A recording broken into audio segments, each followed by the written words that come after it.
The following 7 minutes of your time for 7 years off your mortgage is going to help you immensely in accelerating your mortgage using the least amount of your most precious resources, time, and money. The goal of this ebook is not to disrupt your lifestyle or cause you to change your spending habits. In fact, using the techniques outlined in this ebook with dollar cost averaging will make it easier on your budget than how you are paying your mortgage now. By the time you get done with this presentation, you will know how to accelerate your mortgage while not affecting your discretionary income. Another great point about this mortgage acceleration process, we are not asking you to do anything different than what you're doing now, except just be a little smarter and efficient in doing so. There are no lump sums annually and no additional payments to be made. The only required payment is your minimum monthly payment. This transition process is as easy as 1, 2, 3, and we hope you and your family will benefit from the knowledge and information presented in this video and ebook, which is humbly entitled Game Changer. Have you ever questioned why during the first couple of years paying your mortgage it seems like you are not getting any traction? Fast forward your payments for the next 23 years, and you still have not come to the halfway mark in paying off your mortgage. The solution is not making sporadic extra payments monthly, yet changing the frequency and automating your payments. If you are paying your mortgage monthly, you are succumbing to what is best for your lender and not what is best for yourself. You would think what's good for the goose ought to be good for the gander. Paying your mortgage monthly the traditional way would be best if you and your lender had the same goals. What is good for you, pay the least amount of interest over the shortest time, is the exact dichotomy for your lender, who reports to Wall Street wanting you to pay the most amount of interest over the longest time. In order to earn more interest over a longer time, lenders calculate interest on mortgages using one set of algorithms, yet give borrowers a completely different set of algorithms to pay that interest on. Since everyone is familiar with payroll cycles, not algorithms, let us compare how lenders calculate interest on mortgages using weekly and biweekly pay periods, then compare how borrowers pay that interest using monthly and semi-monthly pay periods.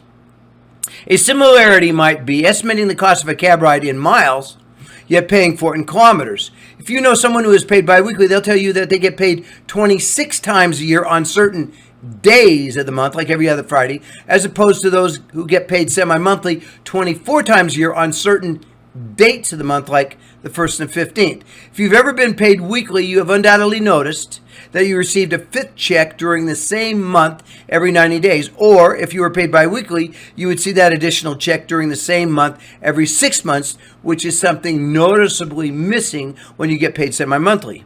Have you ever wondered where those extra checks come from? Those extra checks come from all the extra days beyond the 28th of each month. Take a calculator and calendar and follow along with me.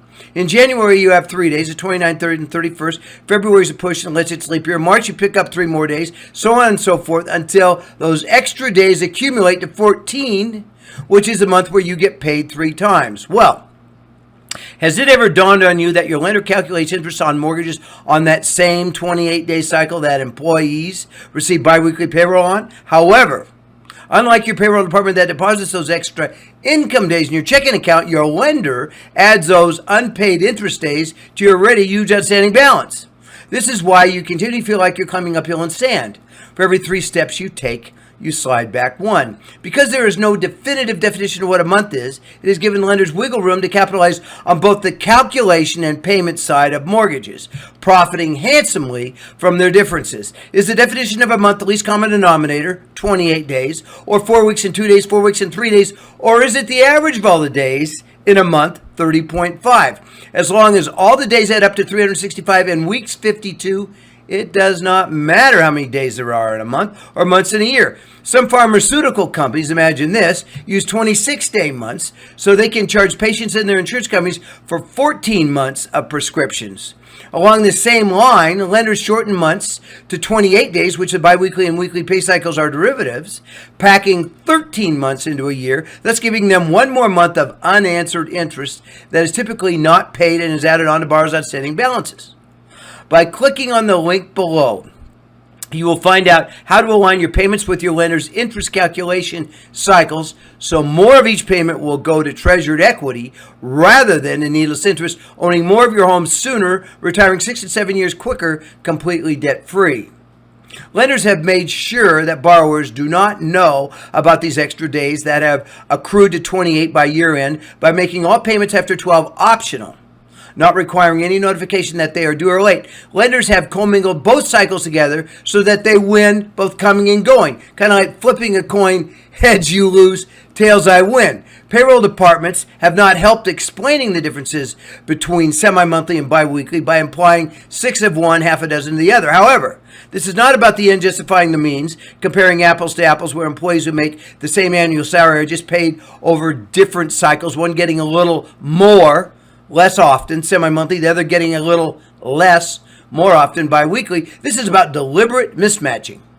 Like advertising gas and gallons, yet paying for it in liters. If you let your lender make the choice of what frequency to pay your mortgage on, you will lose control. When you control when and how you are going to make your payments, you control the outcome. Taking 2 14-day pay cycles to pay one 28-day interest cycle is one thing. Paying a 28-day interest cycle with a 30.5-day payment is quite another. If you send half of a payment to your lender every 14 days or a prorated payment every 28 days, your lender will not accept it. The reason, it does not benefit lenders financially to do so. The first step toward early mortgage payoff is to decide that you are not going to succumb to your lender's wishes and continue to pay monthly. There is no right way to pay monthly. You cannot make wrong work. Lenders will do everything in their power to make it as difficult for you to pay on the same cycle that you are being charged interest on. Why this obfuscation has gone on as long as it has is because the terms bi-monthly, bi-weekly, and semi-monthly all have been painted with the same broad brush. For the record, there is no payroll cycle labeled bi-monthly, and the difference between semi-monthly and bi-weekly when paying your mortgage is so great that it is the difference between being rich and poor. Borrowers are unknowingly being hoodwinked into paying tens of thousands of dollars more in needless interest than is necessary. How happy would you be if your employer clocked your hours biweekly yet paid you semi-monthly? They'd be keeping one additional month of your hard-earned wages and not paying you for it. Well, what do you think your lender is doing to you when they calculate your interest on a 28-day cycle yet give you 30.5-day coupons to pay for it?